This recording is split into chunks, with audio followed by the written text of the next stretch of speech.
नमस्कार मैत्रिणींनो, स्वागत आहे तुमचं आणखीन एका व्हिडिओमध्ये। आज आपण आपला जो डीप नेकचा ब्लाउज असतो, आपल्याला काय वाटतं डीप नेकचा ब्लाउज असेल तर शोल्डर कमी घ्यायचं, तर तसं नाही आहे। शोल्डर कमी घ्यायचं नसतं, शोल्डर जितकं आहे तितकं घ्यायचं असतं। फक्त आपण आकार देताना काय बदल करत असतो, ते बदल काय करायचे मी तुम्हाला इथं सांगणार आहे।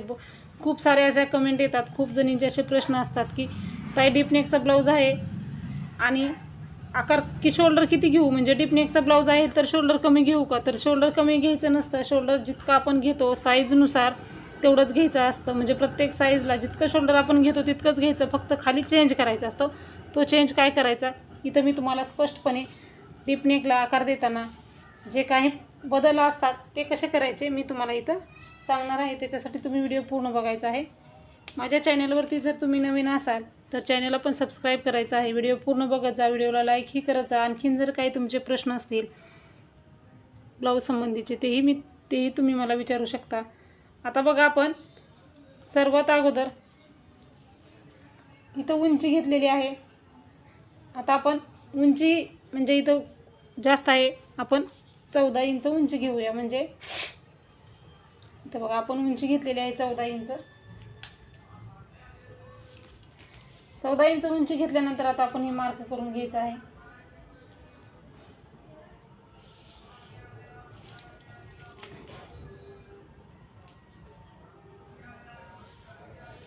उंची घेतल्याच्या नंतर आता आपण काय करायचं आहे, गळारुंदी घ्यायची आहे। आपण 2.5 इंच गळारुंदी घेऊया, शोल्डर 3 इंच घेऊया, मुंडा आपण 6 इंच घेऊया,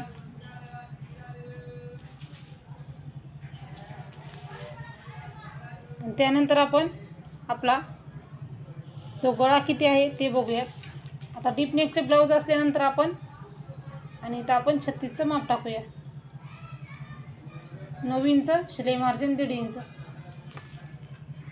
आणि आपण शोल्डर ज्यावेळेस म्हणजे डीप नेकचे ब्लाउज बनवतो ना त्यावेळेस शोल्डरमध्येही काय बदल करायचे, मुंड्यामध्ये काय बदल करायचे ते मी तुम्हाला इथं सांगणार आहे। त्याच्यासाठी तुम्ही व्हिडिओ पूर्ण बघा।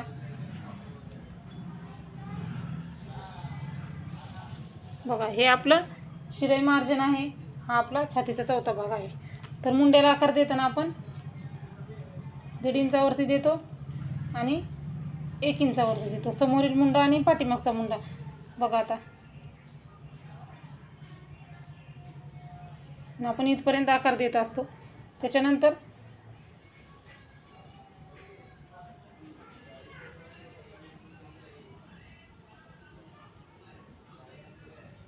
हा आहे आपला समोरील मुंडा, हा आहे आपला पाठीमागचा मुंडा। हे झाले आपले मुंड्याचे आकार। त्याच्यानंतर आता आपण इथं पाठीमागचा गळा टाकूया। पाठीमागचा गळा आहे,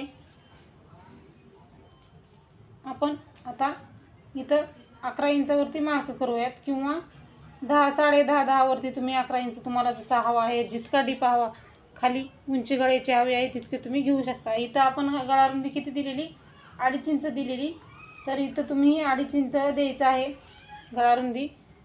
अगोदर तुम्ही बॉक्स बनवून घ्या, जितकं वरती गळारुंदी दिलेली आहे तितकीच खाली घ्या। डायरेक्ट तुम्ही डीप नेकला आकार देऊ नका, जसं मी दाखवत आहे त्या पद्धतीनं तुम्ही डीप नेकला आकार द्या। इथं 2.5 इंच घेतलं तर इथंही 2.5 इंच घ्या।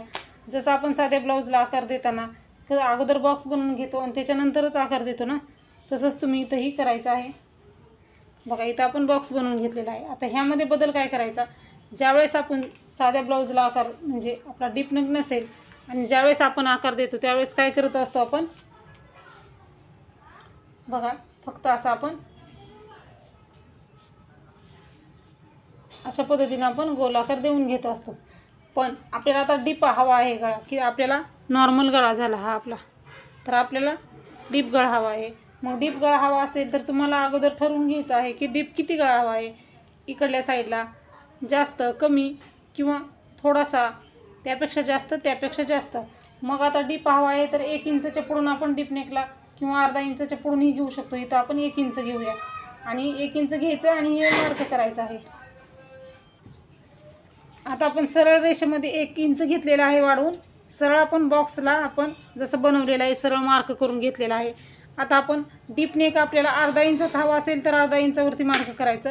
जर तुम्हाला आणखीन जास्त हवा असेल तर 1.5 इंचावरतीही तुम्ही इथं मार्क करू शकता। पण सेम तुम्ही अशाच पद्धतीनं मार्क करून घ्यायचा आहे. मी जसं घेतलं तसं सरळ रेषेवरती हा जे आपली लाईन आहे सरळ इथपर्यंत मार्क करून आता आपला 1 इंचाचा आपण अगोदर तयार करून घेऊया. मग आपण काय करायचं आहे, इथं बदल करायचा नाही शोल्डरमध्ये. मी तुम्हाला आता कसं दाखवत आहे. क्रॉसमध्ये आपण काय करायचं आहे, एकदम सरळ क्रॉसमध्ये असं लाईन मारून घ्यायची आहे आपल्याला.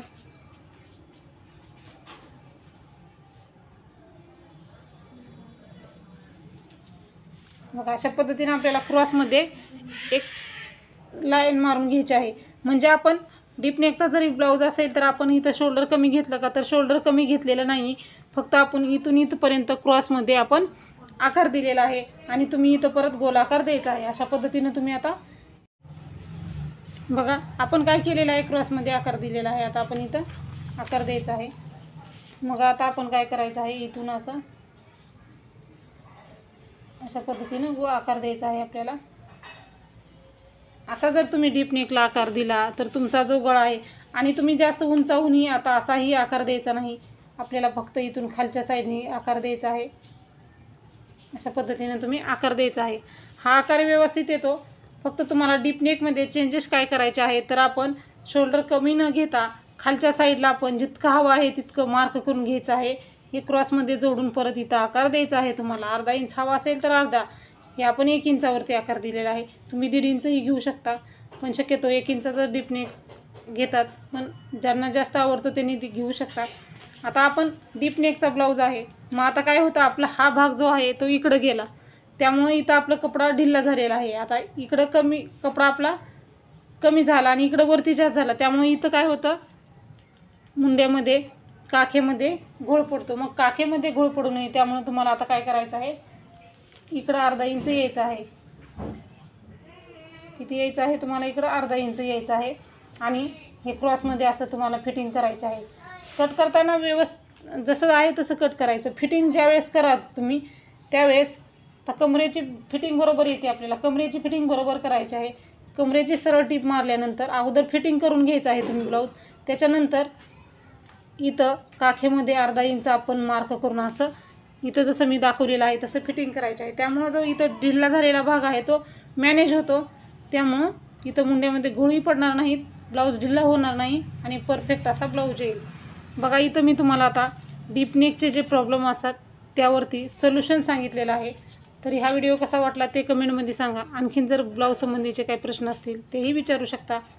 अशाच प्रकारचे व्हिडिओ बघण्यासाठी चॅनलला सबस्क्राईब करा.